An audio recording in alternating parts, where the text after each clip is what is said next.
Mindfulness, descrever. Descrever é a segunda das três habilidades mindfulness, o que fazer. Consiste em colocar em palavras o que é observado. Descrever desenvolve a capacidade de distinguir e diferenciar as observações de conceitos e pensamentos sobre o que observamos. Confundir conceitos mentais sobre os eventos com os eventos em si, por exemplo, responder aos pensamentos e conceitos como se fossem fatos, pode causar angústia emocional e confusão desnecessária. Exemplo: quando você descobre que seu filho roubou o dinheiro, de imediato sua mente consegue descrever: meu filho vai para a cadeia. E essa descrição provoca angústia emocional. Descrever e rotular as emoções as regula. Pesquisas com imagens cerebrais têm mostrado que, quando indivíduos descrevem suas respostas emocionais, o próprio ato de rotular as emoções muda a resposta cerebral no rumo da regulação emocional. Descrever é traduzir as experiências em palavras. Descrever vem após a observação, é rotular o que é observado. A verdadeira descrição envolve simplesmente ater-se aos fatos. Exemplo: se eu estiver olhando para uma pintura, as palavras paisagem, verde, amarelo e pinceladas podem vir à mente. Isso seria um exemplo de descrever. É simplesmente aplicar descritores básicos ao que existe. Embora possamos observar pensamentos que perpassam a nossa própria mente, podemos apenas inferir ou adivinhar o que outra pessoa está pensando.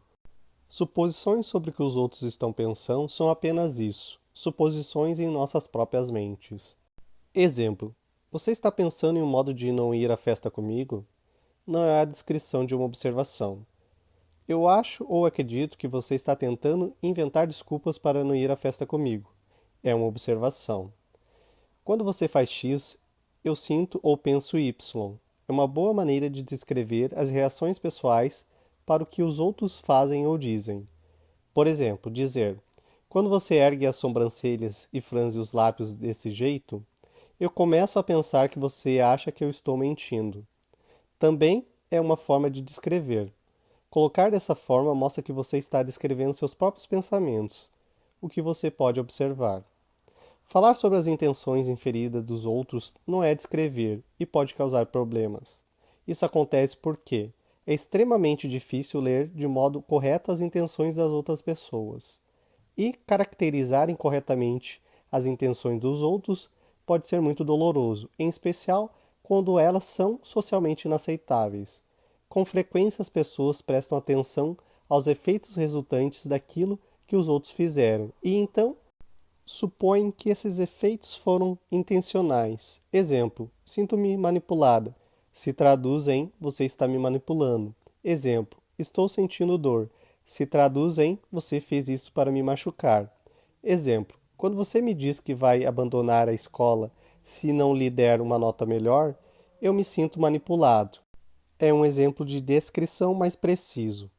Não podemos ver os componentes experienciais internos das emoções, porém podemos observar muitos componentes delas, como expressões faciais, posturas, expressões verbais e ações ligadas à emoção. Comportamentos expressivos, contudo, podem ser enganosos. As expressões associadas às várias emoções podem ser muito semelhantes, e por isso é tanto possível como frequente que estejamos errados em nossas crenças sobre as emoções dos outros. Exemplo: muita gente soa como se estivesse com raiva ou irritada quando se sente muito ansiosa. Exemplo: com frequência as pessoas se afastam das outras quando estão envergonhadas, levando estas a dizer que elas estão bravas. Muitas vezes também podemos incorretamente presumir que alguém fez algo de modo intencional, quando em vez disso a pessoa pode ter se sentido coagida ou com receio de dizer não. O mesmo vale ao pensar em coisas que uma pessoa não faz. Podemos presumir: se você quisesse, teria feito isso. Exemplo: para alguém com problema com álcool, que tenha sofrido uma nova recaída, podemos dizer incorretamente: você simplesmente não quer ficar sóbrio.